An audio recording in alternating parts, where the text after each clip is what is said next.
Hello everybody. Good morning. I am not on screen today because it's early. I don't normally do early stuff like this, but I'm trying to be better. Um so today in a handful of minutes there's going to be an ethics committee. The first hearing for this ethics committee. Hopefully someone's watching. They could give me the heads up that my sound is working. It looks like it is. But I just wanted to go over it. So this lady's name is Representative Mandy Lindsay. And I'll go over. I found out about this last July that this lady, so Mandy Lindsay was stealing from her own caucus. So she was and caucuses, the memberships into their caucuses are paid with they have to pay dues basically. So it's either from them personally or they can pay with their campaign fund sometimes. So anyway, so let's look at this. This is Marianne Goodlin. I hope she's doing well. I wonder if she's found Ozempic. She's a very large lady, but let's go ahead. Oh, come on. Sorry, hold on. Let's get back to the story here. No, this isn't. Sorry, hold on. Oh, don't tell me this one says subscribe. Anyways, okay, so we'll just forget that for now. Sorry. It's early, everybody. Thank you. Thanks for joining in. Let me drop that one. Then let's go ahead and get the other one ready. Stop that one. Good morning again to everybody. Oops, no, that's not what I want. Watch this. Colorado. Okay, it's gonna be here. Anyways, Mandy Lindsay, since you can't get any news out here without sending a bunch of idiot journalists, she basically was stealing from the caucus, and the way they caught her was that she basically was writing herself checks. She was writing herself reimbursement checks. She was writing herself just checks to herself. And the person who actually filed the complaint, so this is on the Democrat side, the person who filed her complaint was Bob Marshall from Highlands Ranch. Kind of have a love-hate with Bob Marshall. He's kind of, sometimes he's awful, sometimes he's not. But anyway, so I heard about this. Last July. Morning. I heard about this last July. Someone told me, and I'll show some screenshots after the hearing. I'm assuming the hearing will go fairly quick. I guess I should make sure the sound is working with this too. Let me just redo that. Sorry, everyone. I'm so rusty at it's been so long since I've been streaming and I need to get back into it. Share screen. It's gonna do color. Definitely. Okay, yeah. Someone told me that at the caucus meeting, all the journalists were told to leave the room, which that's a little weird. So that's what the person who gave me the tip said. They said for some reason, right before they addressed this issue, again, this is last July 2025, they asked all of the journalists to leave the room, which that seems a little ridiculous to me, a little suspect. So I had asked, and I'll show these screenshots later, but I had asked Jesse Aaron Paul of the Colorado Sun. So last July, I said, hey, because I heard he was there. I heard he was one of the people who was asked to leave the room. So he didn't get back to me. He basically ignored my DM. And then a handful of months later, I think in September, then it wasn't Live to TikTok, but it was one of those other accounts that kind of similar. They got the story, and it came out basically that this girl, Mandy Lindsay, had been stealing from the Democrat caucus. So, okay, so that's last year. Now we're in our this year's legislative session, and it's over like May 7th or 8th or whatever this year. And there was no ethics complaint about Mandy Lindsay yet, which the ethics committee is kind of bullshit. Nothing happens. What I should have been doing this for Weinberg's. We'll do a whole nother episode on Weinberg's bullshit. But basically the ethics committees just are like a slap on the hands and big whoop. And they just put it into writing. But this year, after Weinberg, after his complaint went through, he it didn't get read out loud. And that's why a couple weeks ago with Brandy Bradley forcing them to read the long bill out loud, that the reason they did that is because they were trying to be hush-hush about Weinberg's ethics committee hearing. And the only way to read it out loud was to basically you had to go through the whole long bill. They just tacked it onto the bottom or the end. So it was like a loophole. So this is what I think happened, because they knew this Mandy Lindsay complaint was coming, and the stupid GOP down there, most of them work with the Dems. They're all Rhino. Or it's not even, I don't even call them Rhino. It's just Uniparty. I think the deal was, we're not going to talk about Weinberg's stuff publicly or very loudly, except if you guys are quiet about Mandy Lindsay's. So I was kind of pushing it online, not to toot my own horn, but I kept talking about it, and then it looks like they finally had to get to it. Hi, everyone in chat. Hi, James. Hi, Stacks. Hi, First Shot. Hi, Hey Say. Thanks for joining. This is early, and I have like Smoker's hack voice early like this, but should be starting anytime. I was going to go over an article, but of course it's a paid for article. But basically this Mandy Lindsay was stealing, if you're just tuning in, Mandy Lindsay was stealing caucus money. Caucus, which is a fun word, isn't it? Gotta love caucus money.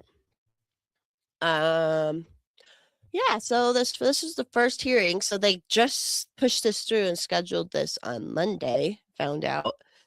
And yeah, I don't know. I should have been doing more of this.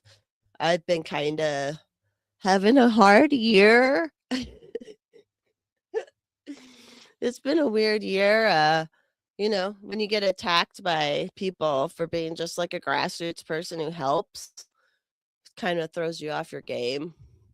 But so they're not started. It hasn't started yet. But I'm here now, and this is kind of to put me back in the mood. As I said the other day, I'm going to be starting to do a little bit more political gossip show out here in Colorado, because that's what people need. Because everybody's in everyone's pocket. Everyone's like, oh, I got to kiss this person's ass to get this. I got to kiss this person's ass, and I don't got to kiss nobody's ass. Okay, so I don't care. I mean, obviously, I'll be careful with what I say. I'm not going to get sued or nothing, but I really just want to have a really good Colorado political gossip show about people who are bad people and people who are bad actors and the things they actually do. I'm not going to make anything up. Okay, here it looks like it might be starting. Okay, so it started. There's no sound yet, I think. Yeah. House Committee on Ethics will come to order. Ms. Berger, please call the roll. Representatives Garcia Sander, Present. Avery, Here. Woodruff, Here. Soper, Here. Madam Chair. Here. We are here this morning with a complaint that has come forward through the House to examine and talk about this complaint coming forward from Representative Marshall, involving Representative Lindsay. And so we're going to turn it over here to our OLLS staff to walk us through procedure and guidelines again, and then we'll proceed with our first opening meeting here on this issue. So who would like to begin? Ms. Chase. Thank you, Madam Chair, members of the committee. Christy Chase, Office of Legislative Legal Services. With me today is Yelena Love, our Revisor of Statutes in the Office of Legislative Legal Services, and Director Ed DeCecco. We also have backup support from Jen Berman, and also Claire Hafner in our office is going to be assisting behind the scenes as well. That doesn't mean having 5 staff does not mean that this is 5 staff worthy, hopefully. We'll see. So I know you all know about Rule 49, but we have a new complaint before you, so I'm going to go through the process under Rule 49, and then we will talk further about open meetings and Public Records Act, probable cause standard, and then we'll get into the meat of the complaint and the evidence you have before you and what you might want to seek. So first off, under Rule 49A, any person with knowledge concerning misconduct involving legislative duties by a member of the House may file a written signed complaint with the Speaker. The complaint must set forth the facts that constitute the alleged misconduct and specify the statutes, rules, constitutional provisions, or other ethical principles alleged to have been violated.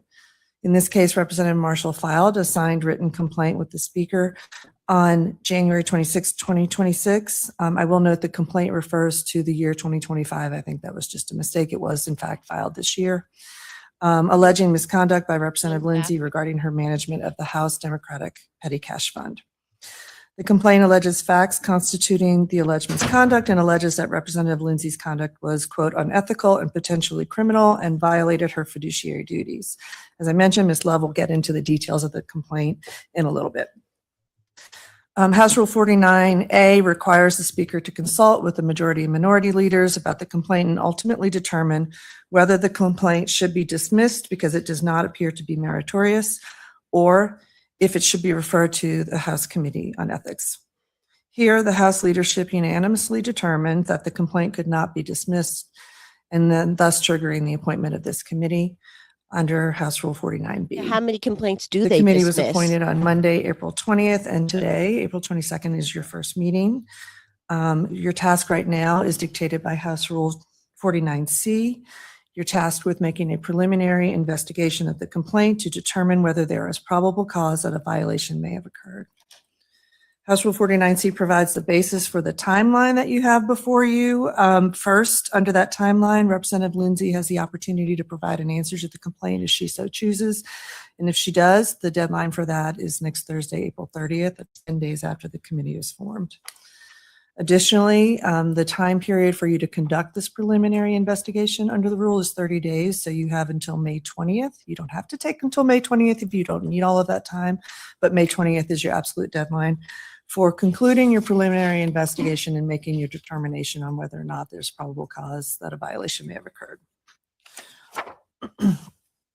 That preliminary investigation, as you probably remember, consists of reviewing the complaint, the answer, if there is one, and any other evidence compiled at your request. But during this preliminary investigation, you may not receive testimony or other evidence from any other source. At the conclusion of your investigation, under House Rule 49C, if you find no violation has occurred, then you must dismiss the complaint. First shot, I'm not sure. On the like, other hand, actual under House Rule caucus 49D, if you determine that probable caucus cause exists to find that a violation may public have occurred, funds, so it you has must different notify rules. Representative Lindsay, like the and then she has party the opportunity stuff, but it within should 7 be all days of that public, notice yes. to request a hearing. If a hearing is requested, then the committee will need to determine its procedures for conducting the hearing and the parameters of the hearing, and you'll need to commence the hearing within 14 days after it's requested. There's no timeline for completing that hearing. It's just, it needs to be started within 14 days. If a hearing is not requested, and I think you're familiar with this process, if a hearing is not requested, then the custom and practice based on 2 prior ethics committees is that you issue a final report, and you may or may not include recommendations in that final report. If a hearing is held, then under House Rule 49F, after the hearing, the committee can dismiss the complaint, or If you find that action should be taken, then you may make appropriate recommendations to the House. Those recommendations can include reprimand, censure, or expulsion, the latter of which requires there's affirmative vote of the body. I'll also note that under House Rule 49I, the committee can adopt rules of procedure for your proceedings, hearings, preliminary investigation. And if we get to a hearing stage for this committee, then for sure you'll need to be looking at adopting some procedures for the conduct of that hearing. That's generally my overview of House Rule 49, and I'm happy to answer any questions about that. And if you don't have any questions, I'll turn it over to Director DeCecco to start with agenda item 3, which we'll be talking about House Rule 49E and the Open Meetings Law and Public Records Act. So much. Any questions for Christy Hi, Chase? Ada. All right, Director DeCecco. Thank you. Good morning, Madam Chair, members of the committee. Ed DeCecco from the Office of Legislative Legal Services. I'm going to speak to you today about the application of CORA and the Open Meetings Law. House Rule 49E provides that all proceedings of the committee shall be governed by the Colorado Open Records Act, or CORA, and the Open Meetings Law, or the OML. And you've received a memorandum that describes the application of both of those to the current proceedings. For the OML, this creates an unusual situation because the law defines a meeting as any type of gathering to discuss public business. For purposes of the application of the OML to the General Assembly, however, the definition of public business that could apply to in this situation applies to other matters before a statutory committee, any type of interim committee or committee of reference. As the Ethics Committee is not necessarily one of those three types, therefore the work of the committee is arguably not public business subject to the open meeting law. However, I think there are two compelling reasons that the Chair McCormick could determine that these proceedings are indeed subject to the Open Meetings Law. First, the plain language of the rule. House Rule 49E provides that all proceedings of the committee shall be governed by the OML.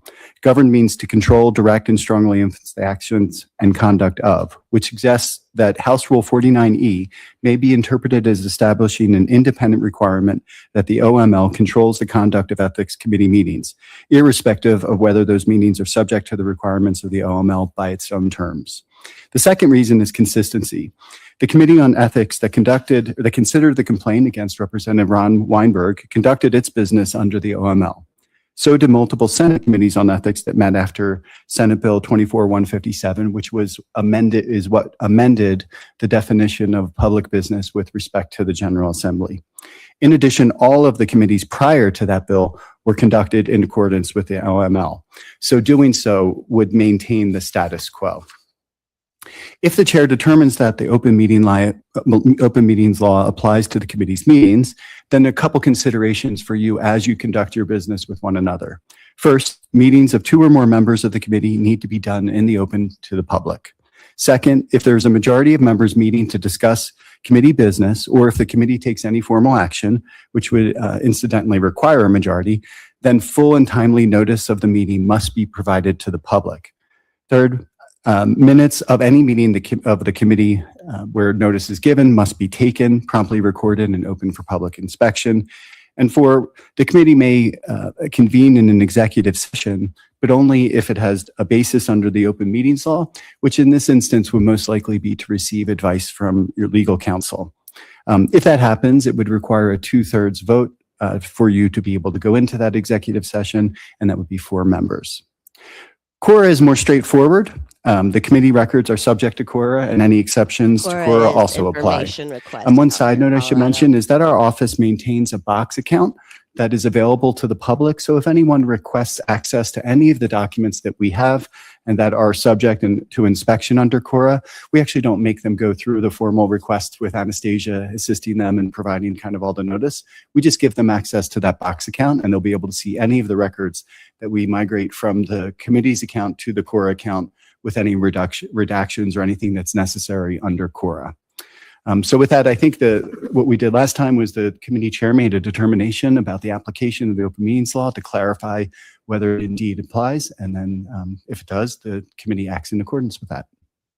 Thank you, Director DeCecco. Yes, for consistency's sake and for a transparency for the public, I agree that we need to continue with the open meeting law applying to this committee and its business. So we will do that with the records as you have laid out will be accessible to the public through the box account. And I appreciate the redaction of any that box. I'm gonna get in that box. information that really should not be out there in the public as far as identifying information. So that leaves us now with Ms. Love. Go ahead. Oh, any questions for Director DeCecco? Okay, Ms. Love, go ahead. Thank you, Madam Chair. Elena Love, Office of Legislative Legal Services. Bless you. I'm here to give the committee a refresher of the probable cause standard that will be used at this stage of the process. Rule 49D calls the committee to determine whether probable cause exists to find that a violation may have occurred. Probable cause is a standard that's used in criminal cases, often in a preliminary hearing, to determine if charges should be dismissed or if the case should proceed to trial. And in that context, the probable cause standard requires evidence sufficient to induce a person of ordinary prudence and caution to a reasonable belief that the defendant committed the crimes charged. The probable cause standard is incapable of precise definition or quantification into percentages. Just know that proof beyond a reasonable doubt or proof by a preponderance of the evidence, while maybe useful in trial, has no place in a determination based on probable cause. Though I will note that probable cause is something less than a preponderance of the evidence. And a fact is established by a preponderance of the evidence when, after consideration of all the evidence, the existence of the fact is more probable than its non-existence. So when you apply the probable cause standard to the context of a legislative ethics complaint, the question is whether the evidence would lead to a reasonable belief that an ethics violation may have been committed. So that is the probable cause standard, which I'm sure is very clear. And the memorandum goes into further detail, including case law. Thank you very much. Any questions for Ms. Love? All right. I think we're on to our business to review the allegations in the complaint. Ms. Love? Thank you, Madam Chair. Okay, so as Deputy Director Chase mentioned, House Rule 49 allows a person who has knowledge concerning misconduct involving legislative duties by a member of the House to bring a complaint. The complaint before the committee today alleges misconduct. It also includes examples of this misconduct as well as exhibits. I'll go over these items with the committee. There was a table that was handed out that hopefully will assist the committee in pairing the complaint, the examples in the complaint with the exhibits. And I'll just go over all of those for the committee. So overall, the complaint is that instead of maintaining the fund, the House petty fund, Democrat petty fund, in an appropriate manner in a fiduciary capacity, that Representative Lindsay grossly mismanaged and frequently used that fund for personal use in an unethical and potentially criminal manner, with funds unaccounted for by appropriate receipts or with any other basic and fundamental fiscal measures one would expect of a person in the exercise of fiduciary duties required by such a role and office. So that is the allegation of misconduct. And then the complaint, which you have the complaint and the addendum, the complaint has specific examples. The first example is under the title, the heading of misappropriation of campaign funds / money laundering. The table provides more information, but I'll just summarize these allegations for you. And the allegation here is that Representative Lindsay wrote herself a check for $2,500 from the caucus fund account for the purpose of dues return, although she had not paid dues since 2022. That is the allegation. And you have 4 exhibits that relate to that particular example of misconduct. Exhibit 1 is a check from the fund to Representative Lindsay Exhibit 2 is a check to the fund from the account called Elect Mandy Lindsay. Exhibit 3 includes a tracer expenditures report that shows an expenditure from November of 2022 to the House Democratic Petty Cash Fund in the amount of $2,500. Though we'll note on that one, it's not entirely clear where that is. There's no identifying information on that tracer printout. Exhibit 4 is a check from from Mandy Lindsay to the House Dems Petty Cash Fund in the amount of $2,500, noting reimbursing/settling with caucus account in the memo line. There's another check in Exhibit 4, but that check is not mentioned in the complaint. It's in the exhibits, but not noted or referenced in the complaint. So that's the first example of misconduct. The second example falls under the heading of misappropriation or misallocation of caucus funds. And generally, this allegation is that the caucus retreat that was held at the Golden Courtyard Marriott in November 2024, that's the basis of this complaint. So there were 6 debit card transactions around the time of that retreat, and those transactions were totaled $6,358.68, and those were paid to the Marriott from the House Democratic Caucus Fund bank account. The allegation there is that Representative Lindsay wrote herself a check from the fund for that same amount, $6,358.68, for the purpose of, quote, retreat reimbursement. And that check was then deposited into her personal account. Whoop, whoop. With the idea being those funds, that money that was owed the Marriott was already paid with the caucus fund. And so she was not in need of reimbursement. That's the allegation. There are several exhibits on that. Under that example, Exhibit 5 are account statements from the House Democratic Petty Cash Fund dated December 2nd, 2024, showing those 6 transactions that I mentioned that total $6,358.68. Exhibit 6 is a check from the House Democratic Petty Cash Fund to Mandy Lindsay in the amount, that same amount, $6,358.68. Again, noting retreat reimbursement. Exhibit 7 is a photograph that shows different sticky notes with different dollar amounts and dates, and some text showing the purpose of the dollar amounts. Exhibit 8 is a memo from the compliance director at the Colorado Democratic Party after doing a review of the Democratic Caucus Petty Cash Fund. And note that Exhibit 8 was updated in the addendum. So that report in Exhibit 8 was dated October 1, 2025, but then it was updated as an amendment. And that new date is December 30, 2025. And you'll find that updated memo within the complaint. And then the final example with exhibits is that the allegation is that she used the debit card and caucus funds for personal use. And the allegation there is that on March 24, 2025, there was a $96.17 charge to the caucus's debit card. And it posted to the account. The allegation says it was to pay for a Motel 6 in Portland, Oregon. The Exhibit 9 shows the account statement from the House Democratic Petty Cash Fund that showed the transaction in that same amount. It was from a Super 8 motel, but the complaint is that she used that money for personal use, and the complaint goes in to explain that she said that it was a mistake.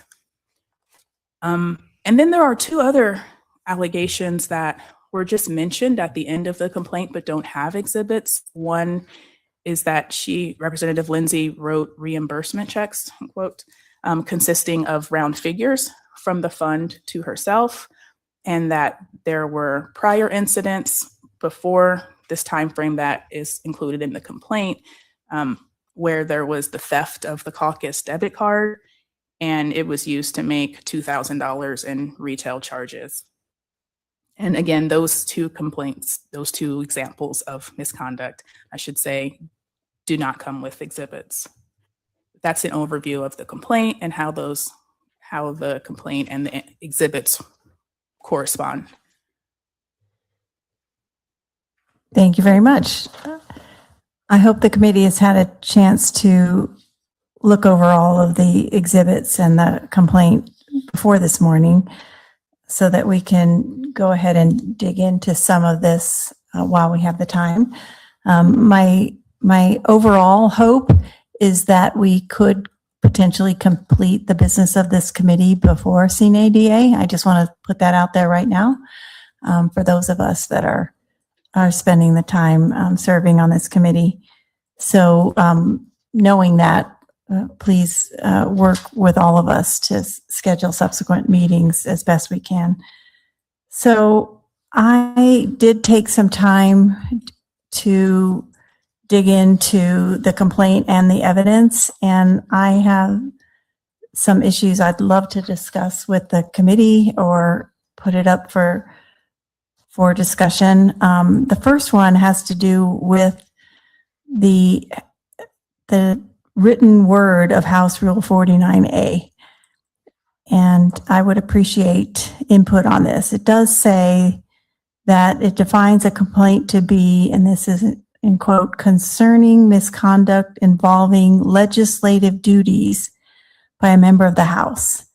And it goes on, and then it says, and specifying the statutes, the rules, the constitutional provisions, or other ethical principles alleged to have been violated. So this particular complaint is a little different than the one we heard earlier this year, where we have a complaint that's not pointing to any particular statute, rule, necessarily constitutional provision, but may be under the ethical principles. But my question for you all is, this behavior that we're going to review and consider, is it under legislative duties is my question. Being member of a caucus within the General Assembly and any activities within that caucus, are they legislative duties or are they some other definition of things that we're involved with while we're here? So Representative Mabry. Thank you, Madam Chair. I appreciate this question. I had this thought too. I think there are a few reasons why I believe being a caucus chair fits within legislative duties. Number one, if you go to the website, the legislative website, and you click leadership, the caucus chairs of either party are listed on the General Assembly website as a part of leadership. So just in how we present that position to the public, there's an implication there of legislative duties. The second factor to me that's relevant is that you cannot be a caucus chair unless you are a member of the General Assembly.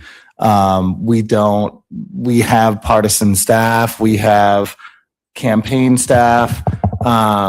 Neither partisan staff or campaign staff fill this role. It's generally a legislator that fills this role.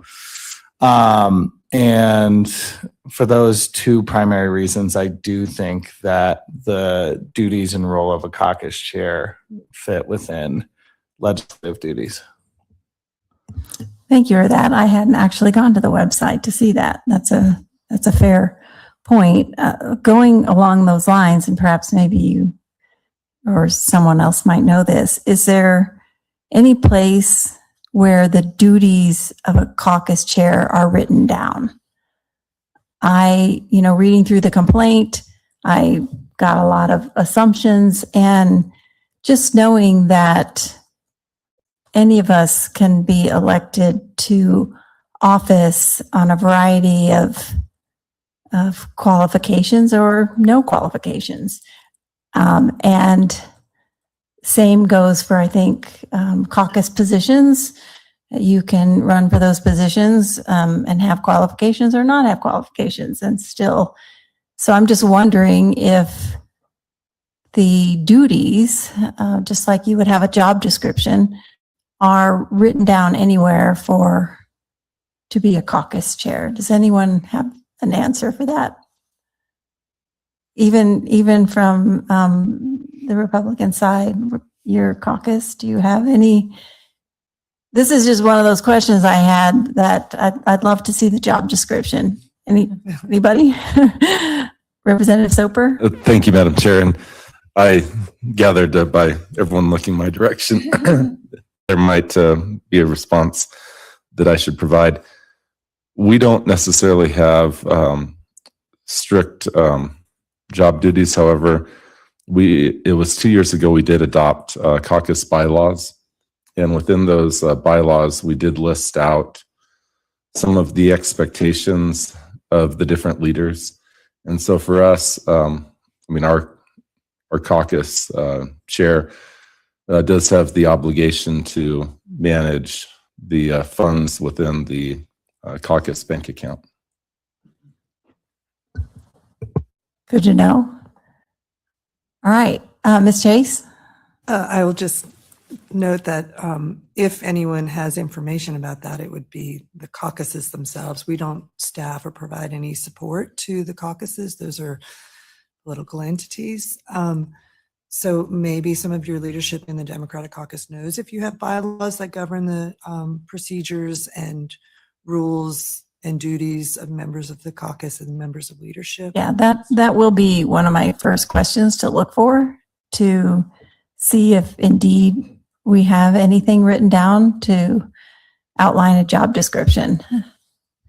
Representative Soper. Thank you, Madam Chair. And I have a question for our staff. One thing I would like to have a little bit more research on would be on the duties and obligations of someone in a fiduciary role. Because I see our caucus accounts as being more like a club. I mean, it's essentially you have kind of a pool of money where people have paid dues into, and you have someone who volunteers to manage those as a treasurer. And what are the rules in terms of those responsibilities that are listed in statute or in case law that we would have to be able to go off of? Because this is not a formal treasurer role. I mean, this is not like our state treasurer, Dave Young. We're talking a much lower level at a club-like level. And what are those obligations? Because this is not a corporate entity. This is really just a club. And so I guess I'd like just a little bit more information on what the statutes or case law would have to say. That's similar to what I was thinking, that this is more like a club, and that if there's no job description written down and no expectation for any kind of qualification, that's the question that's hanging out in my mind. Representative Mabry.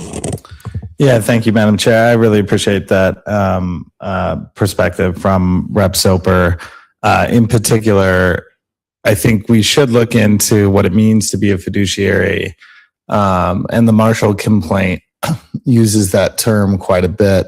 But I am certain there's case law, maybe even on breach of contract grounds or something like that, that digs into a separation of what a fiduciary duty is in different contexts, because certainly this does not rise to the level of a fiduciary duty of somebody who is managing a company or needs to generate profits for shareholders. This is definitely a different scope of fiduciary duty. I will say, I do think that's not to say that there's no responsibility here, because there are large sums of money that the caucus chairs are in charge of. And then beyond the scope of any particular duty, right, there are allegations here that, as the complaint says, do potentially skirt the line between, is this a criminal dispute or a civil dispute? I mean, fraud can happen if you're writing checks that aren't for what you say they're for. I think we should potentially look into that area of the law as well.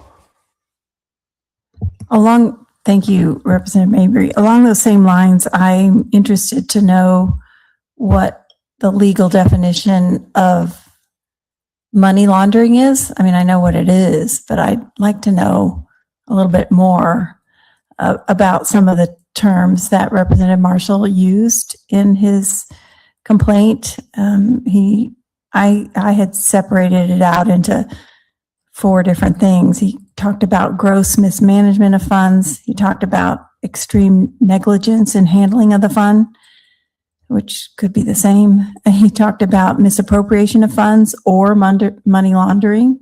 So he was kind of using both of those terms in one sentence, and breach of fiduciary duty. So we've kind of asked for definitions of several of those things. If there's a way to get us a little more information so we can further decide if the terminology he's using is fitting what we're seeing. And also, for the committee's discussion, with all those terms, gross mismanagement, extreme negligence, are these things considered unethical in this framework, or are we potentially looking at incompetence? So I also want to be able to discern between unethical, purposeful. You talked about mens rea yesterday, or is it simply incompetence? I think that's a big part of what we're here to do. Representative Mabry. Well, I'm glad my discussion on mens rea the other day stuck because that's exactly where I was going to go. The intent matters immensely here. Mismanagement and, not being organized, I would say, would not, to me, violate any ethical standard if you're just bad at keeping records. I don't know that rises to the seriousness of what we're trying to talk about here, but that's not all that's alleged. That's sort of alleged at the end as one of the allegations. But the Marriott $6,358.68, that seems to be a pretty specific amount to have reimbursed yourself personally based on the allegations that we have here. And so I think digging into intent on like that and the caucus dues reimbursement is important, because I think those 2 allegations in particular go beyond, not being an organized record keeper. Representative Soper. Well, thank you, Madam Chair. And I also would agree fully that, looking at the Portland expenditure, I guess one piece of evidence I would like to see is a copy of the front of the caucus. I assume it's a debit card, probably not a credit card. Because I'm also kind of curious to see, if it facially indicates that it belongs to the caucus, or if somehow it looks like every other debit card within her possession, perhaps from the same bank that she does personal banking at. It's interesting how the amount was exactly the same for the expenses and for the hotel room. Coincidences are always hard, especially in politics. But if that was beyond a mere coincidence, this could potentially be, I hate to say the word, but this potentially could be embezzlement, which would be a very serious crime, and one that I didn't hear it on the list of options, but I would like to know if we do have a finding that we believe elements exist, would we have the ability to refer this to the Denver district attorney? You're not going to see me answer that. That's why I'm looking at them. Okay. We can also get back to that. It could be an open-ended. Yeah, Ms. Love. Thank you, Madam Chair and Representative Soper. While I would say if that activity happened in Denver and Denver had jurisdiction over the activity, you could certainly refer it, but whether they move forward or not would be at the discretion of the DA. And also, not sure statute limitations on such a crime. Ms. Chase. Thank you. And I would further say that the authority of this committee is to make recommendations to the body. So I don't know as if this committee on its own could refer such a matter. I think you would need to take it to the body and have the body vote on that. That would be my recommendation. So I did hear that because I know you all are trying to keep track of what we might be asking for, but I did hear a question from Representative Soper that perhaps to see a copy of the face of the debit card so we can see what the name on that is.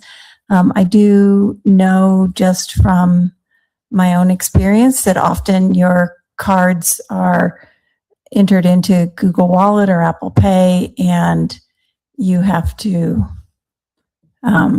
choose. So I think that that's also, we can't have any necessarily evidence of that from Representative Lindsay. And I know we can't ask questions and get answers to them, but I just wanted to throw that out there. But that's a possibility that I don't know how we get the answer to that. Representative Mabry. Thank you, Madam Chair. I just wanted to put out there that I think I was not particularly troubled by that allegation. That sort of thing definitely happens. You know, you can imagine somebody showing up to a hotel 11:30 at night, like fumbling through their wallet. Like that to me is just completely in a different category than some of the other stuff that we were talking about. And so I didn't even feel inclined to dig into that as much because I viewed that as the second bucket that we had talked about, which was, you know, being incompetent or like making mistakes isn't necessarily our job to look into. And so, I mean, if we really want to dig into that one, that's fine. But for me, I didn't even think, I can't really imagine a scenario where I would think that as a standalone would rise to the level of anything we're supposed to dig into. Representative Woodrow. Thank you, Madam Chair, and thanks everyone. Sorry I can't be there in person this morning. I take a somewhat different view of things than what I've heard from Rep. Mabry. I do think that, you know, yes, knowing and intentional conduct is worse, but negligence is still pretty bad. And we need to sort of look at this, I guess, take a step back and, yeah, one charge here or there in isolation might not mean something, but if it's a pattern, I think that's something different. And a lot of what I see here points to a potential pattern of misconduct. And even if it's just being sloppy with records, when you are, you know, basically the trustee of an account, you know, you are a fiduciary, and that means that you have a heightened sort of duty of loyalty and care. And I think we sort of need to separate out, did the bad thing happen? And then based on sort of how we view the level of culpability, what are our recommendations based on the commission of the bad thing, right? And so I wouldn't say that the bad thing didn't happen because the mindset or intent might not have been there. Like, breach of fiduciary duty is basically strict liability. You have a fiduciary duty. If you don't fulfill it, doesn't matter if you meant to or not. Now, there's a, sort of aggravating circumstances where, like, if you intended to embezzle money, if you intended to, keep bad records and scramble an omelet, that's worse sort of on the punishment side, or what we think the remedy is, but it doesn't negate the fact that the breach occurred. And so I just take a slightly different view. I think we need to look at all of this, and to get to the bottom of whether there was a pattern, and then make our recommendations based on that.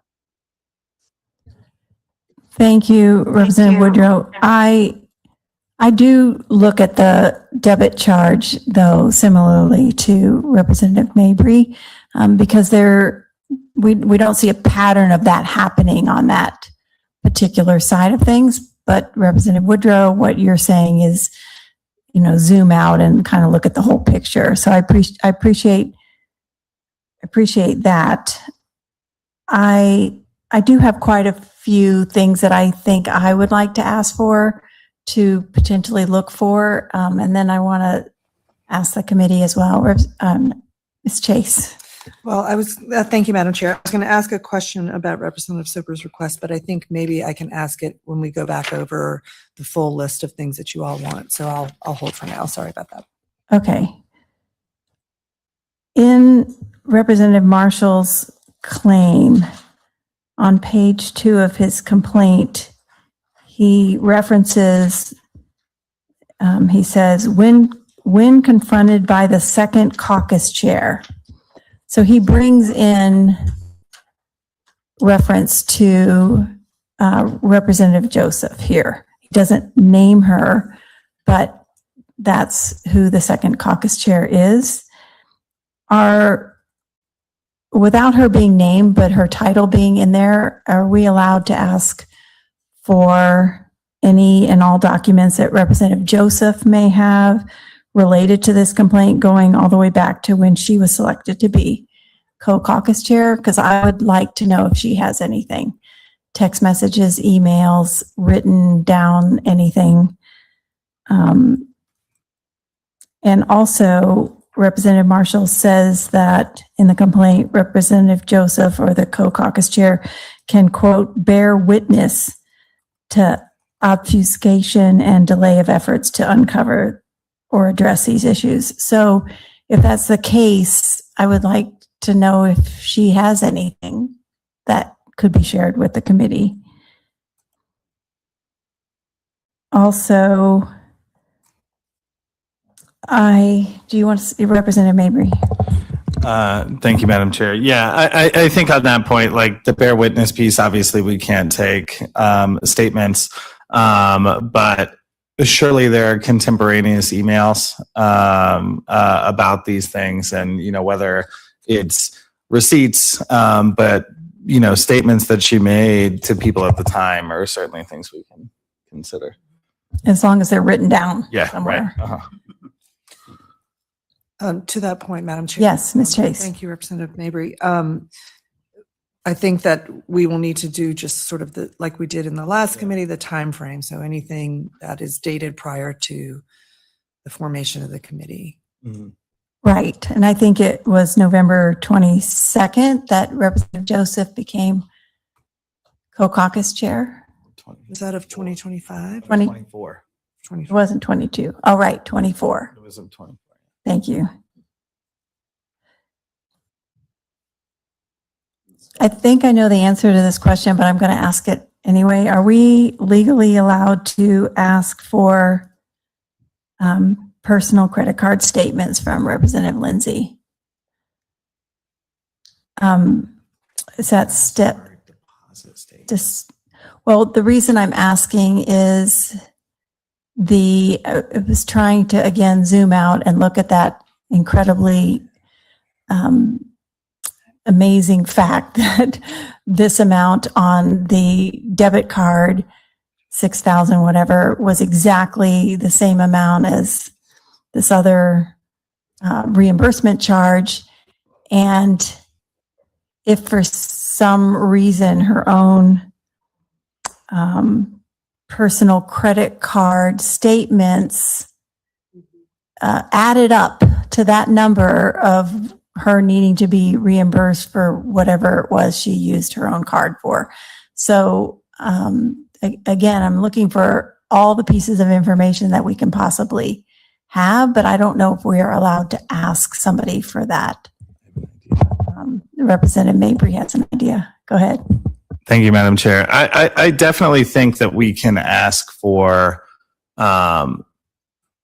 bank records that are relevant. And so I think it would be within the scope of our authority to say any bank records you have that demonstrate payment of personal funds to the Marriott during this month. I think November of 2024. So, I mean, and, you know, maybe we could expand that and say, like, for the purposes of the retreat, because maybe there was a payment made in like September to like hold it or something like that. And so maybe we don't make it about the date. Maybe we say any payments you made out of your personal account, and redacted bank statements could definitely be provided as evidence there, in my opinion. Am I wrong there, Ms. Chase? Ms. Chase. Thank you, Madam Chair. Thank you, Representative Mabry. We do have, we have done that before in another prior ethics committee in the Senate. So it's not unheard of to do that. One thing that we were planning to advise you on is not asking Representative Lindsay for anything until you receive her answer. The timing of this is a little tricky, given that she has 10 days to provide an answer if she so chooses. She doesn't have to, obviously. So by talking about this on the record, maybe she shares that information in an answer if she files it. If not, we could ask for it after her deadline for filing the answer. But I also want to be conscious of the time frame for the committee to operate and conduct your preliminary investigation. But in terms of the records, if they're pertinent and relevant to allegations in the complaint, obviously she can redact, or we will redact any personal information that is on, or, you know, account number, anything that would jeopardize any privacy or security of her accounts. We could certainly do that. And I think we just need to fine tune and tailor the request specifically to what the committee is trying to get to. Director DeCecco. Thank you, Madam Chair. Just to add to that, I think last time you paused the request and didn't take action and needed another committee meeting. And this time, given that you were hoping to have the work completed by CNADA, you could make the request contingent on it. If it's not received, then we would automatically send it, so that we don't have to wait and have another meeting convened where you could officially request it. So you make the request contingent on it not being otherwise provided. A couple things on that. I just think with respect to, I think what you were asking may have been slightly different than what Representative Mabry had clarified, because I think what you're saying is the other expenditures that she had that weren't related to the Marriott that show up, whatever those expenses may have been, the ones that are identified on the exhibit chart, for example, and on the chart with the sticky notes, to see that in her credit card or debit card listings. And I think, yeah, absolutely, you could, in addition to the personal information, you could redact every other charge except the ones that the committee finds relevant or relate to it. So you don't necessarily need to know that she had a charge at King Soopers that was for her food, that unrelated to this. And so all of those things could be reacted. And the third and final thing is to mention is, yes, the committee's made request, but the respondent doesn't, no one has to until and unless you got to the hearing phase where you have subpoena authority, no recipient of any of your requests has to provide them to you. Thank you for that. And you're right. We're both saying something a little bit different. And I know that on the reimbursement check to herself, she did reference, I believe, let me look at that again.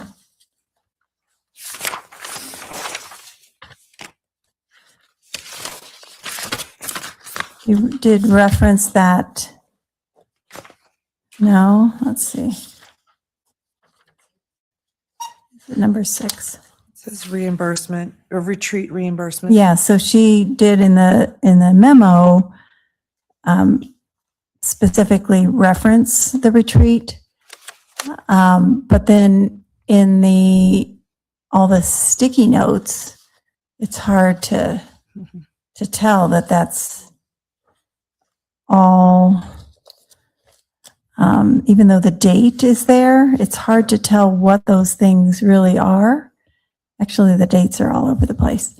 So that's what I'm looking for. Is there any harder evidence to back up all of these sticky notes, which is a little different than what Representative Mabry was, well, different but the same.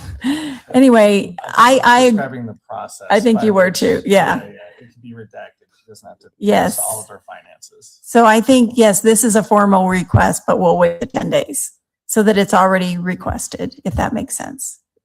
Ms. Chase? Well, Representative Soper's right. Representative Soper? Oh, Sorry. Representative Garcia Sander? Thank you, Madam Chair. I'm just curious. Not everybody loves Excel spreadsheets like some of us do. And I'm just curious if perhaps she has receipts for all of these things that that she just, put this as an organizational tool to lay out, here's, to make copies of receipts that may or may not be faded or not. Like maybe this is her organizational tool in lieu of a spreadsheet. So maybe we ask for receipts first. That's a good point too. But we'll wait the 10 days. Okay. But that request will be ready. Madam Chair. Yes, Ms. Chase. So just to be clear, in addition to the bank statements, receipts as well would be the second component of that request. And then I also just want to revisit, if I could, what, if anything, if we get bank statements from her and what to redact, given that the sticky notes have, maybe there was a King Soopers purchase of food for caucus at the retreat. And I don't know if we have any way of knowing that unless there's a receipt that says that, and then we wouldn't redact that. So I'm hesitant I'd like some guidance from you all about what we should or should not redact from those statements, given that it may not be clear whether or not it relates to a caucus expense or not. I think what we would be trying to do is reconcile this colorful chart of sticky notes with the total being exactly $6,358.68 to match it. I didn't actually add up all these because they don't all show up on this photo. Well, I guess I phoned a friend, or I got a lifeline here. We could also ask her to redact non-caucus. That's exactly where I was going. Like if she has any receipts from a statement or actual paper receipts somehow that match all of these things that she has on her sticky note board, that would be very helpful. And I think that's what Representative Garcia Sander was alluding to as well. All right. I also am, Representative Mabry. I think exactly how Ms. Chase described it would be a good way of asking for it. I'll also just note, Rep. Lindsay has the incentive to redact this in the proper way. Just inherently, we're saying prove it. So I think whether we say redact everything that's not a caucus expense or provide the bank records that prove this, I think she has an incentive to do it either way.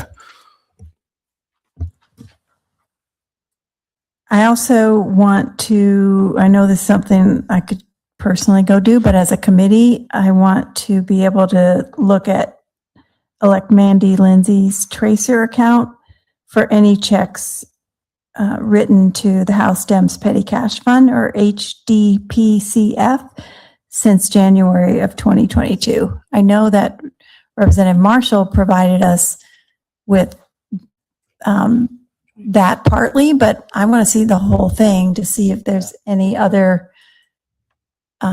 checks written to the fund that he didn't find. So that, I know that's, like I said, I could do that, but I think as a committee, I want that as a Madam Chair. request. Madam Chair, could I clarify? Yes. The start date of that is, as I understand it, she became the chair of the caucus in November of 2022, unless I have that wrong. Do you want Right. the tracer account from January 2022 or from the time she started as caucus chair? Let me think. When is a cycle? 2021. It started 20. So it would be a brand new cycle, election cycle. Does it start after the It starts most in the recent odd. election? So she was reelected in 24, but wasn't she chair before that? Yes. So I'm trying to, because there could be an overlap where she'd paid into the fund. And I don't want to miss that if it happened. Representative Mabry, did you want to help me out here? Yeah. So on this point, I do think seeing if Representative Tatone, who was the caucus co-chair with Rep. Lindsay prior to Rep. Joseph being the caucus co-chair, if Representative Tatone has any contemporaneous documents about account mismanagement, payment of caucus dues, et cetera. And I think that, thank you. I think I was trying to go back a little further to whenever she became caucus co-chair, like how much has she actually paid into the fund? Because the fund is ongoing. And I November of 22 is when, is when she became caucus co-chair. okay, but when would she have first paid into? When was she first? Oh, she This is came what I'm in on a trying to get. vacancy committee in the spring of 2021. Okay. Or maybe it was the spring of But do 2020. you see what I'm trying to get at? Yeah. How much is in the fund that could That's have right. come from her? So January is correct then? January Uh, 2022? Hang on just a I'm second. looking it up real quick. Again, because I'm a QuickBooks kind of person. It's January of 22, sorry. January of 22? Was when she came in on a vacancy. That's what committee. I'm going for. So I was right. January of 2022. I just want to see if there's anything in the tracer account under elect Mandy Lindsay that went into this fund ever. Also, I guess if she has any, this would be a question for her, if she has any personal evidence, like a personal check where she has ever paid into the fund, the petty cash fund.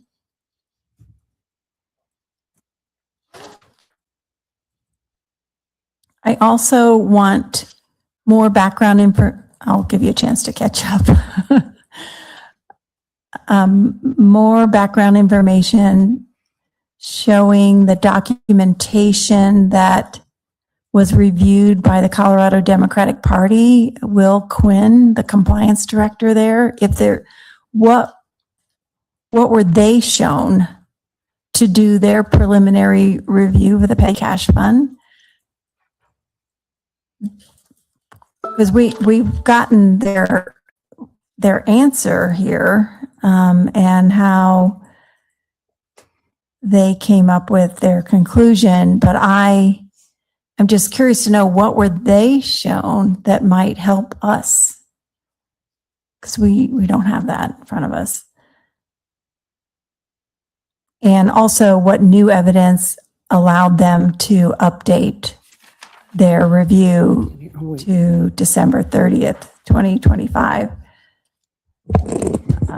Obviously, some new information came in that we also don't have. Director Pacheco.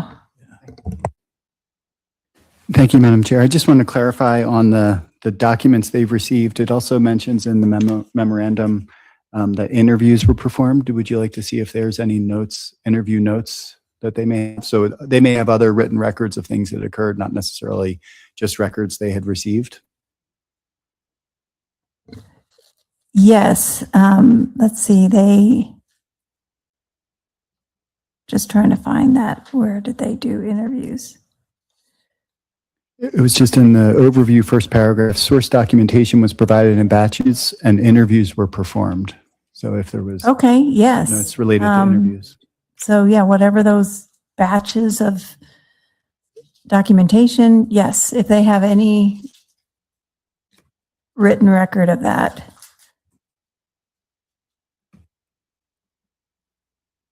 And finally, I don't know if this is a question to be asked, but I don't know if it's going to actually get us written documentation. I just am curious to know who is currently in charge of the credit card and the debit card and who has the checkbook. Again, I don't know if you can ask that and get an answer without somebody talking, but, and since when? Like I think we need to know. I think it could play into what our recommendations might be at the end of this hearing. I guess I could go ask myself, but I think the committee needs to know who's in charge. You want to say something? Okay. Yes. Yes. Okay. Madam Chair. Yes, Ms. Chase. I do think that since you sent a letter to all your colleagues asking them not to talk to you about this, I wouldn't recommend that you go talk to anyone in. That's true. However, I mean, do any members of the caucus know that answer?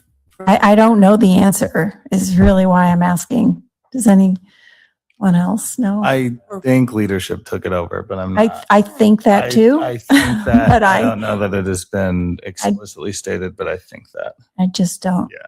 Well, we can certainly ask the co-chair If there's any information and documentation communication related to who is managing the account Mhm. Okay. and if any transition occurred or something. Okay. All right. That's all of my list. I want to see if anybody else has things to ask for. Representative Mabry.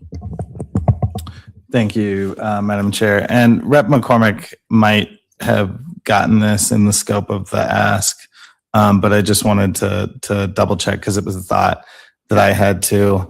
Any and all evidence considered by the Democratic Party in their audit, and I know you were talking the addendum. How did they get to that 370 amount? It does seem confusing. I don't understand how they got to where they got.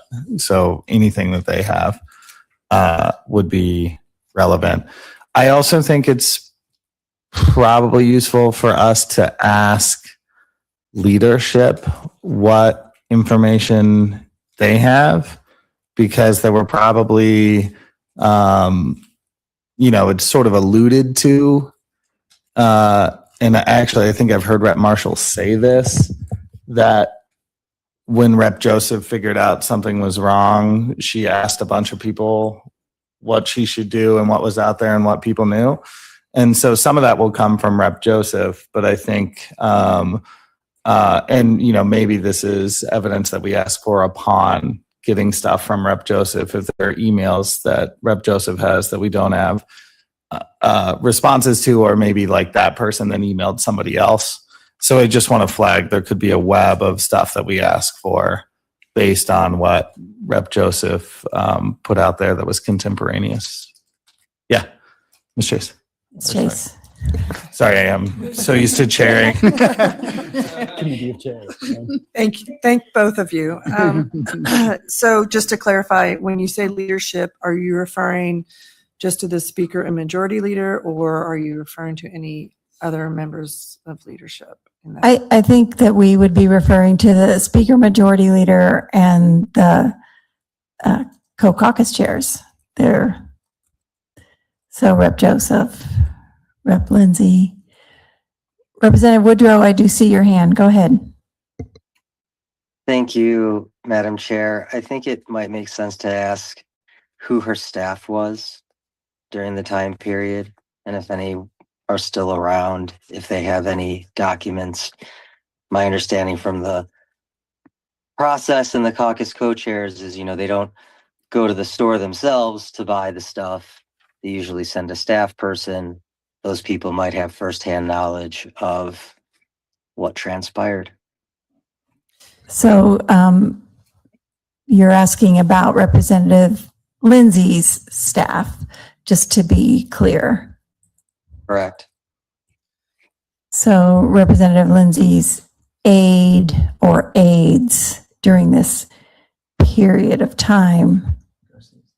Right. Representative Garcia Sander. Thank you, Madam Chair. Just to clarify, can we include AML Bacon also? I didn't hear you call out AML Bacon. Sure, if she has any interaction or knowledge. Yes, Ms. Chase. Representative Soper. Oh, thank you, Madam Chair. I guess one thing I would like to know, just jumping kind of back to looking at the exhibit that shows all the sticky notes. We almost got there, but I realized didn't quite.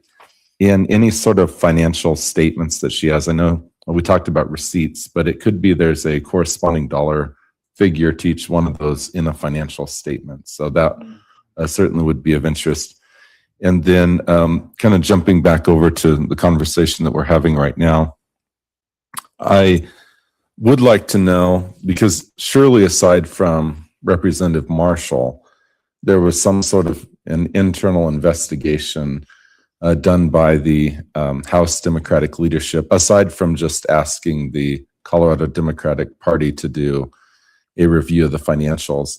And so I would like to ask for any of those documentations that they would have for us to be able to review. Thank you, Rep. Soper. I think that's what we had already asked for, leadership for any documentation that was around this process. We had quite a internal caucus discussion about this, honestly. So for the Democrats on this committee, this isn't new. So for the speaker, the majority leader, assistant majority leader, or either of the co-caucus chairs, any documentation related to this complaint is, I think, what we're going for. Representative Woodrow. Your hand's still up, so I don't know if you still have a question. Sorry, I meant to lower my hand. Okay, Madam Chair. Ms. Chase. If I could get clarification from Representative Woodrow on his request for seeking information from Representative Lindsay's staff. I'm not exactly sure who the aides are. We can confer with the chief clerk about who may have been assigned who were her assigned aides. I need to know the period, and then for purposes of the information you're asking for, is it transactions that they made at her request using the caucus funds, or like what specifically are we asking from the staff? Representative Mabry. I think it would be any and all documentation in your possession related to your duties in helping Rep. Lindsay with being caucus co-chair. And then I think we could have including any evidence you have of items you were asked to buy, how you purchased those, if you were reimbursed. Because some people will have their aides buy stuff and then, Venmo them or reimburse them. And so any and all documentation you have on purchases you were asked to make for the caucus. And then I think it might be worth asking for any and all communications you have relevant to Rep. Lindsay's duties as caucus chair. Involving financial matters, perhaps. Yeah, involving the spending of money. Yeah. Yeah. There's a better way to word it, but Mhm. Thank you.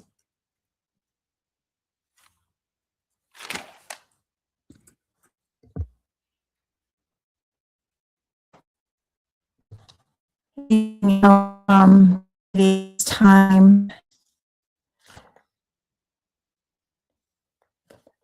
for our OLS team. What would be some of this we'd be able to get sooner, waiting 10 days for?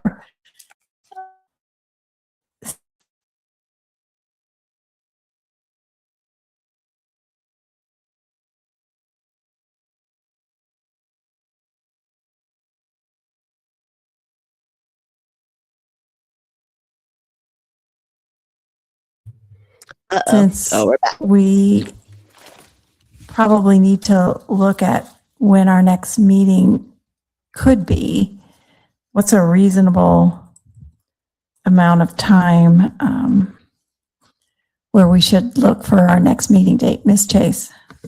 Thank you, Madam Chair. If I could, before we get to the meeting, the next meeting, if I could go through the list of evidence to just make sure. Oh, right. we've got Please it do. correct. And then also, one of the things we had suggested in the timeline was that we request responses from anyone we ask for evidence within 5 to 7 days. Whatever you all direct. I mean, some of this might be readily available. If it is, in terms of trying to get information before your next meeting, or so that you have it for your next meeting, and that might dictate when your next first meeting is based on the time we put in the requests. There's a lot here. It might have to go out on a kind of a flowing basis. We might not be able to get all of it out today. But we will take your guidance on whether you want us to request that the information be returned.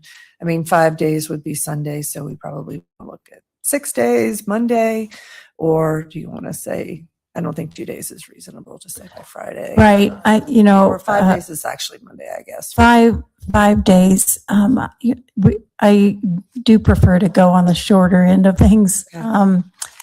Not to rush the process, but I really want to take advantage of the fact that we're all in the building. Mhm. So 5 days or Monday, the 27th, as far as the folks that aren't Representative Lindsay. Certainly, and that her date is the 30th. But if we get some relevant information that we can potentially discuss and act on, at least we'll have that by Monday. Right. Ms. Chase. That sounds great. Thank you, Madam Chair. So if it's okay, I'll go through the list of information and I will ask my colleagues to chime in if I didn't get something correct, as well as obviously the committee, since it's your request. That sounds great. So the first thing I have is requesting bylaws or a description of job duties for the caucus chairs. And I assume we would be reaching out to the caucus chairs about that, or leadership, or I'm not sure who we I think would ask. leadership would be all of the above, but yeah, leadership would be prime. The next, was there something? Representative Woodrow, were you trying to say something? No. Okay.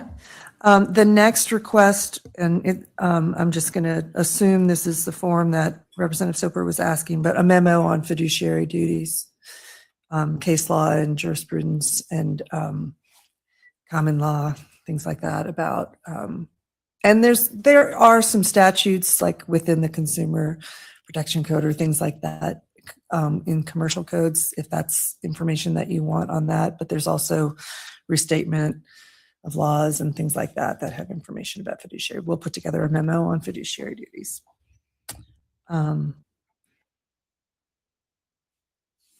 Director DeCecco. And thank you, Madam Chair. And I thought on that would also include Include the other money. areas. Yeah, the money laundering. Yeah, from, sorry, I wasn't. yep. Included in that memo, we would define the terms that you requested, Madam Chair: money laundering, gross mismanagement, extreme negligence, misappropriation, or money laundering. I already said money laundering. Sorry, breach of fiduciary duty. My notes are all over. Does that sound right? Yes. Thank you. Madam Chair. Representative Woodrow. Yeah, sorry, I don't know if I heard it covered. With respect to her staff, you know, I don't know if Representative Mabry included this. Any emails, text messages, communications with staff about, you know, these funds, the management of the accounts, Yes. what credit cards they should be using, those communications, emails should also be requested. Yes, thank you, Representative Woodrow. We did cover that, but you stated it in another way clearly. So thank you. Go ahead, Miss Love. Memo. Okay. Thank you, Madam Chair. Going back to the memo, I know that Rep. Mabry mentioned breach of contract and as sort of a way of analyzing. Did you want that in the memo? Are you good? No, I was just throwing out that there are a lot of different ways that these disputes could come up. The next item I have on my list that was requested, Representative Soper requested a copy of the front of the caucus debit card. Is that still something we want? Yes. Okay. Representative Woodrow, your hand's still up. Sure. Okay. You can keep going. Oh, Yes. Director DeCecco. Just is that to the caucus chairs and leadership to get the front of that card? Or Excuse who should me? we get who should we ask for that? Who's the recipient? Well, that was my end question is who's in charge now? And I don't know. So ask leadership and the caucus chairs, I guess, who has. I mean, perhaps as to the extent that we have to investigate to find out who the aides were, we could investigate to find out who has the card and then make that request of that person. Correct. Okay. Representative Mabry. I'll just say I hear and agree with Representative Woodrow's point on a pattern and practice of activity, and therefore, the hotel thing might be relevant. In spite of conceding that point, I still don't see how getting the front of the card matters at all, because I think what would have mattered in terms of the front of the card is, at that time, did it look like other cards in Rep. Lindsay's wallet, right? Which we won't be able to figure that out just by asking what the front of the card looks like. And I think, now most cards, the front, and I don't know, maybe this one's an outlier. Also, maybe the new card has been issued, but now most cards I feel like don't say anything on the front and everything's on the back anyways. And so I just don't know that ask is that relevant. I think we can probe at what we're trying to get at without knowing what the front of the card looks like. Representative Garcia Sander. Thank you, Madam Chair. To that point, I was just curious if we're going to ask for the front of the caucus card.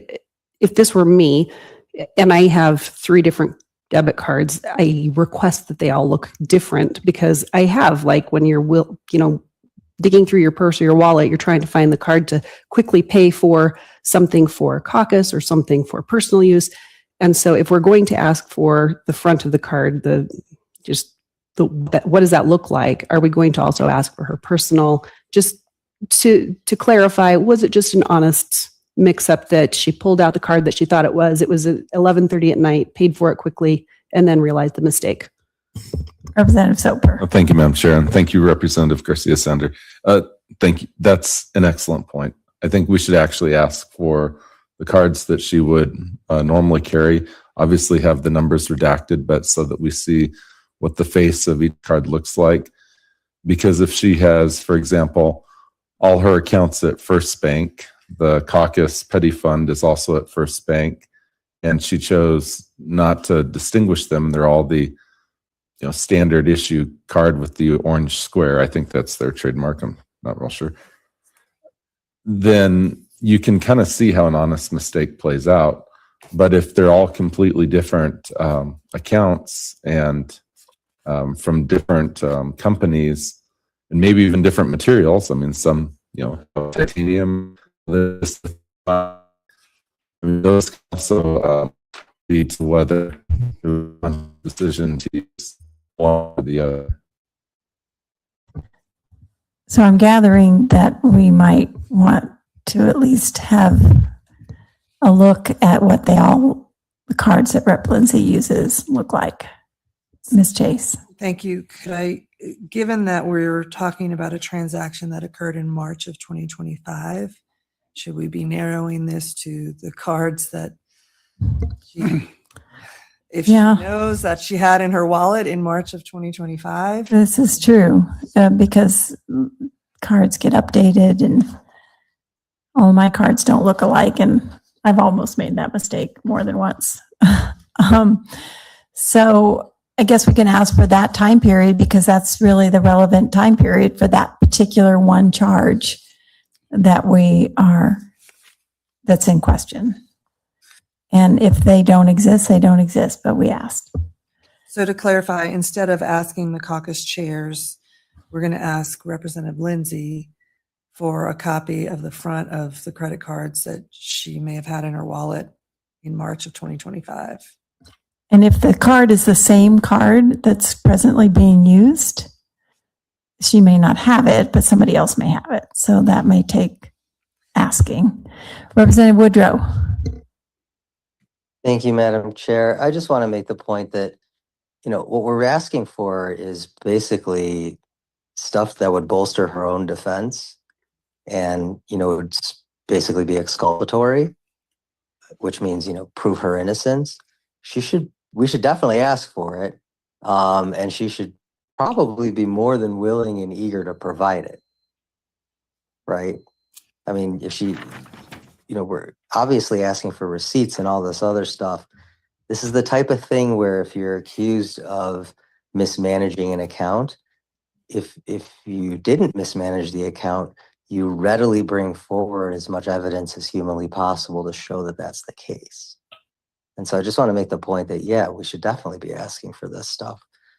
And she should be more than willing to provide us with every credit card she's had for the last 4 years. Understood. We got it. All right. I think you're still going through your list. Yes, ma'am.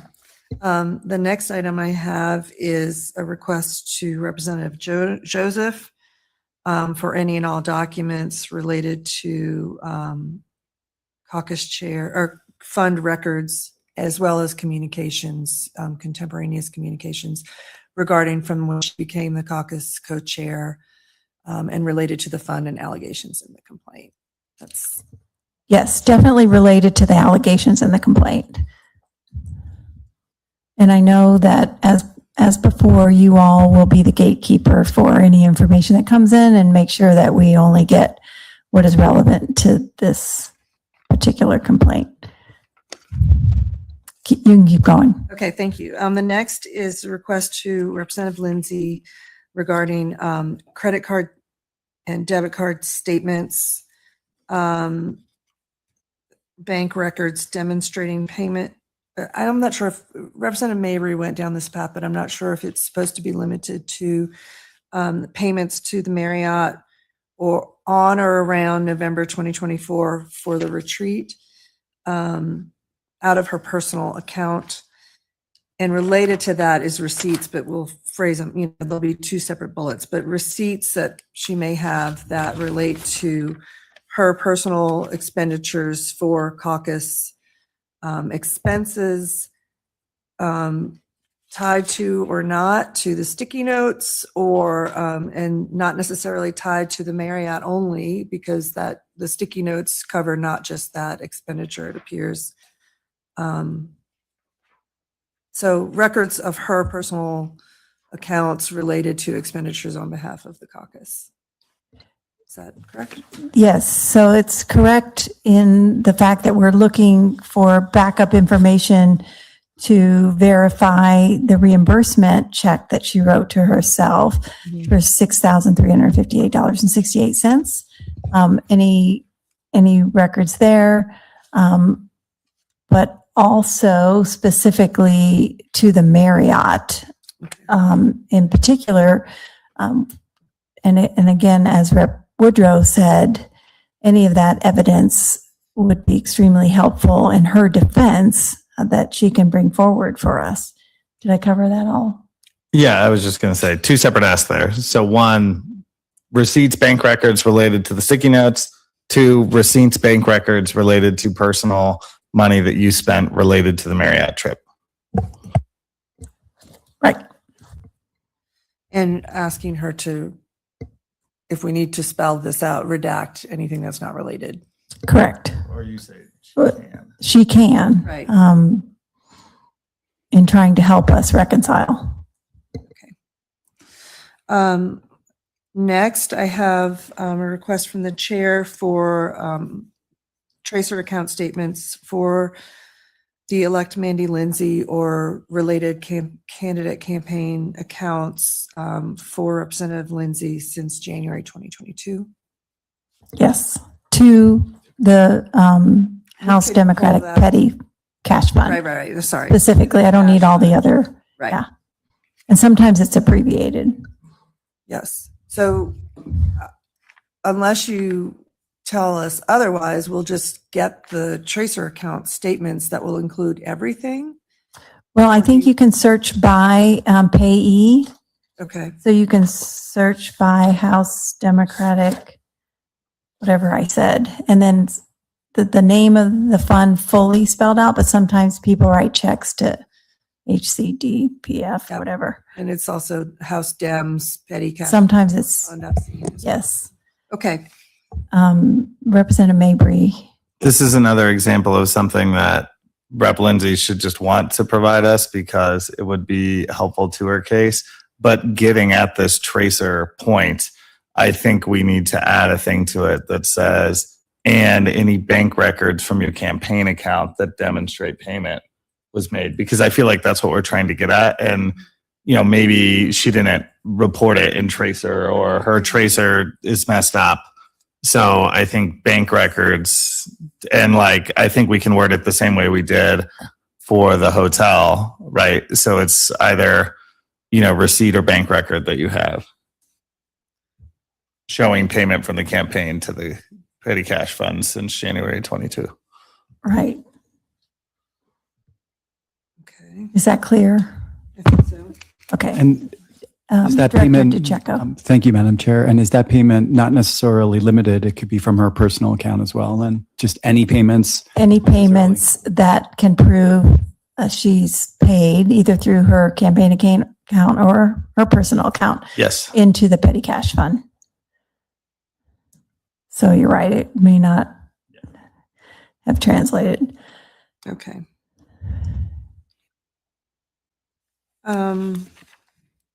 Sorry, my notes get a little wonky here. We did have that request, any evidence of personal payments to the petty cash fund. So, okay. Next is request to Representative Tatone, similar to the request to Representative Joseph, any info on the caucus fund management, emails, communications, et cetera, related to the complaint, or allegations in the complaint. Yes. And we have a series to the Democratic Party. I assume we would send this either to the chair of the party or to We have the gentleman name, who wrote the Will memo. Quinn. Will Quinn is his name. Okay. I would just go Okay. to that. Documents used by the party to review the fund. Evidence that led to the updated memo. And we will obviously phrase this, any and all documents, all the standard language.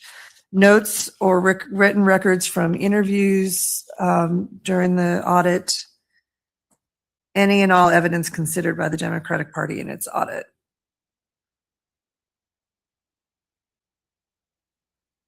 Oh, I see Representative Garcia Sander has her hand raised. Representative Garcia Sander.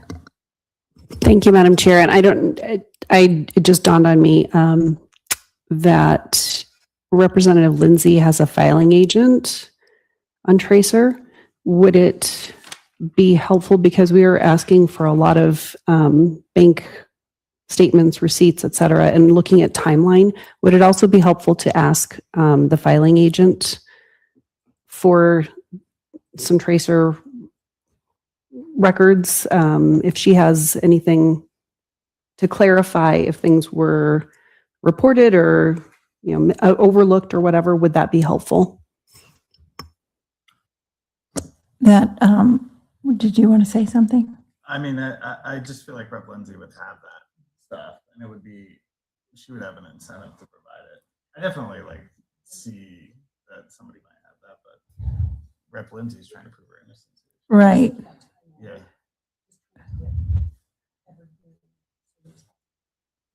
Right, but since it's a good point. But I think, since Rep. Lindsay is kind of in charge, it falls on us to ask her and give her the 10 days to respond. But it's a good point. Keep going, yes. Thank you.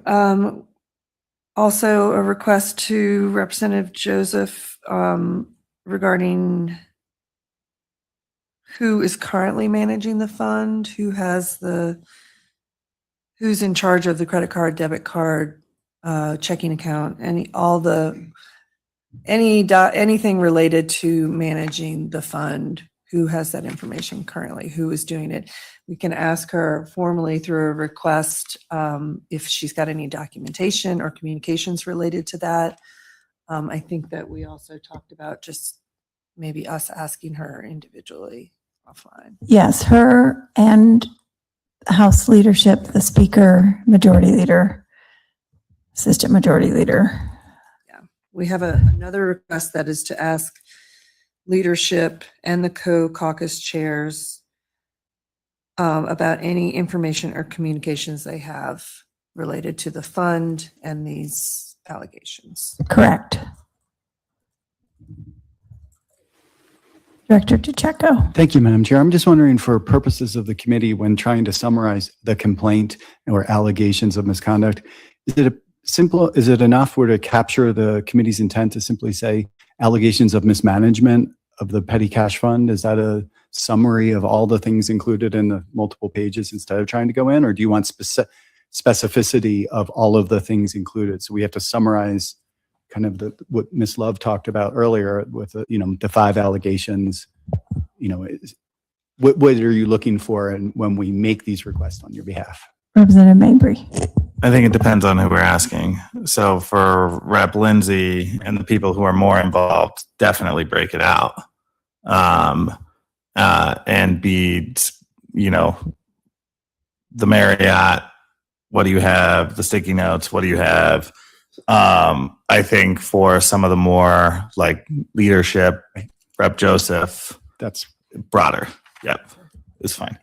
that was in particular the group I was looking at. So okay, that's helpful. Okay.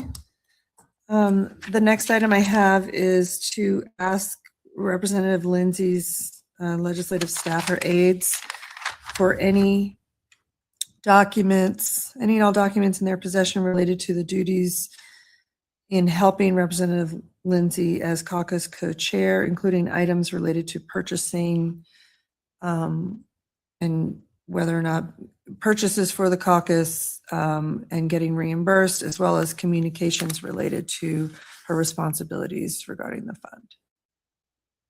We will have to kind of fine tune that, but generally speaking, asking her aides for any documentation or communications they have related to Representative Lindsay managing the fund and anything that they did related to her managing the fund. Anything they did in helping her carrying out the duties by paying for things, getting reimbursed for things, being asked to pay for things, in that financial aspect of it. Right.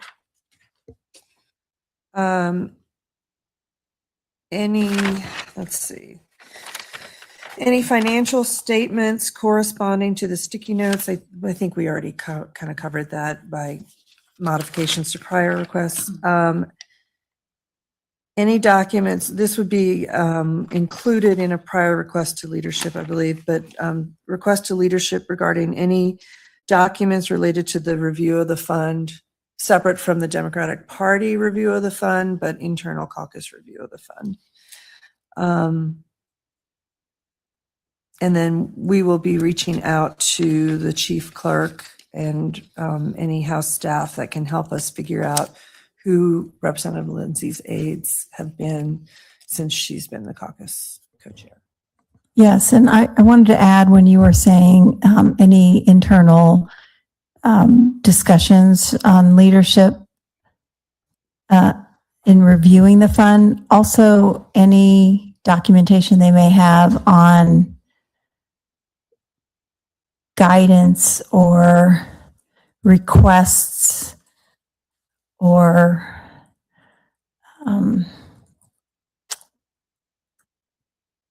I don't know how to put this, but anything they may have said in their conclusion to direct Representative Lindsay to do something about it. So if there's any documentation about admonition from leadership or any requests from leadership to Representative Lindsay in response to all of this, that was months in the making, I'd like to see if there's any of that as well. Okay.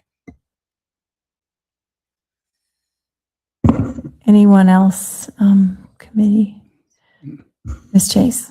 That's our list. Does anyone have Just a few things. Just a few things. So we will put that request out with the due date of Monday, the 27th. Ms. Chase? Just to clarify that, is it 5 days from the date of a request? Because I'm envisioning that some of these might not get out today. If they get out tomorrow, do we give 5 days from tomorrow, or are we just asking for everything by Monday? I want to just go for Monday. Again, we can't make anybody do anything, but let's shoot for Monday. Okay. And also to clarify, we will not send the request to Representative Lindsay until we receive an answer from her, if we do. And then based on her answer, we may be modifying some of those requests and based on whether she provides some of the information in her answer. I think that's fair because she certainly could listen to this entire committee hearing. Well, isn't everyone? This is possible. Is there anything else we need to cover today? I know we can't actually set our next meeting, or could we? Tentatively?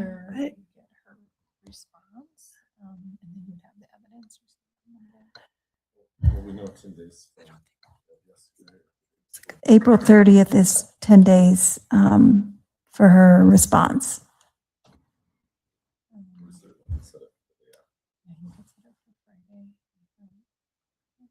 Okay, let's tentatively do that then. Friday, May 1st. I know. Do you have appropriations? Well, in the morning, but I know that we might potentially be able to get excused from house work like the JBC does. So I'll just need, or Ms. Berger will need information from all of you if you happen to have a bill up on seconds that day. So that we're in communication on when we might be able to carve out an hour and a half or so of floor work. So let's not set a time, but the date of May 1st for our next meeting. Okay. Okay. You want to look ahead and just kind of get a sense of potential other dates that might work for the committee in addition. That may not be, I mean, maybe Right. that's the only meeting you need to have to conclude your investigation, but it might be helpful to just kind of reserve a couple of other morning time slots the following week, just in case. Yes. Does this time on Wednesdays or Thursdays work for the committee? Speak now or forever hold your peace. All right, so we would potentially have May 6th and May 7th at a 7 or 7:30 start time. 7:30. So let's pencil those in as well. 350. Okay. Anything else? I think that concludes our business for today. We are adjourned. All right. So kind of interesting how they were talking about it. I mean, you would think the Dems are going to want to cover up for stuff, but you know, that's their caucus money that got stolen or allegedly may have gotten stolen. It was kind of interesting. They did bring up words like money laundering. That was in the original complaint. What's the other word? Extortion, not extortion, whatever. He said something else. But anyway, so I wanted to, sometimes they like these ethic committees are just like, it doesn't matter. They can find people of wrongdoing and it just doesn't matter. And no one pays attention. And it was my bad to not pay attention to Weinberg's, which Weinberg's was ridiculous. I need to do a whole episode on Weinberg's because that guy is not a good dude. And he's still in leadership of his GOP party. But anyways, so this is on the record more, gets it out there more. And it was a very early morning. So thanks to everyone who tuned in. If you didn't get a chance to watch it, you can go back and watch it on X, Rumble, YouTube, everything like that. And I'm going to end it there. So thanks everyone again. Bye.